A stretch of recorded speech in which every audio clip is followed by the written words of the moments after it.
নমো ভগবতে বাসুদেবায়। জয় শ্রী প্রভুপাদ। শ্রীমদ্ ভগবদ গীতা যথাযথ ৩ নম্বর অধ্যায় কর্মযোগ ২৮ নম্বর শ্লোক। তত্ত্ববিত্তু মহাবাহো গুণকর্ম বিভাগয় গুণাগুণেষু বর্তন্তে ইতি মত্তা ন সজ্জতে। হে মহাবাহ, তত্ত্বজ্ঞ ব্যক্তি ভগবত ভক্তিমুখী কর্ম ও সকাম কর্মের পার্থক্য ভালোভাবে অবগত হয়ে কখনো ইন্দ্রিয় সুখ ভোগাত্মক কার্যে প্রবৃত্ত হন না। যিনি তত্ত্ববেত্তা তিনি পূর্ণ উপলব্ধি করেন যে জড়া প্রকৃতির সংস্রবে তিনি প্রতিনিয়ত বিব্রত হয়ে আছেন।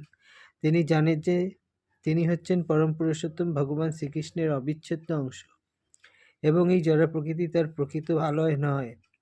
সচ্চিদানন্দময় ভগবানের অবিচ্ছেদ্য অংশরূপে তিনি তার প্রকৃত স্বরূপও জানেন।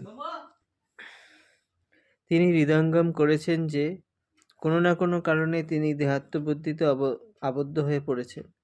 তার শুদ্ধ স্বরূপে তিনি হচ্ছেন ভগবানের নিত্যদাস এবং ভক্তি সহকারে ভগবান শ্রীকৃষ্ণের সেবায় সমস্ত কর্ম করাই হচ্ছে তার কর্তব্য।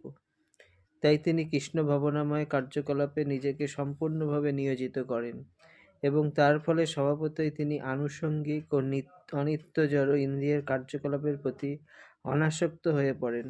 তিনি জানেন যে ভগবানের ইচ্ছার ফলেই তিনি জড়জগতে পতিত হয়েছেন। তাই এই দুঃখময় জড়জগতের কোনো দুঃখকে তিনি দুঃখ বলে মনে করেন না। পক্ষান্তরে তিনি তা ভগবানের আশীর্বাদ বলে মনে করেন।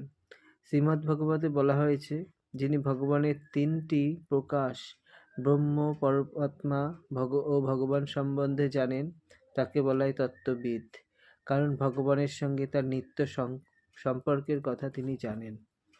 হরে কৃষ্ণ। জয় শ্রী রাধে। জয় শ্রী প্রভুপাদ।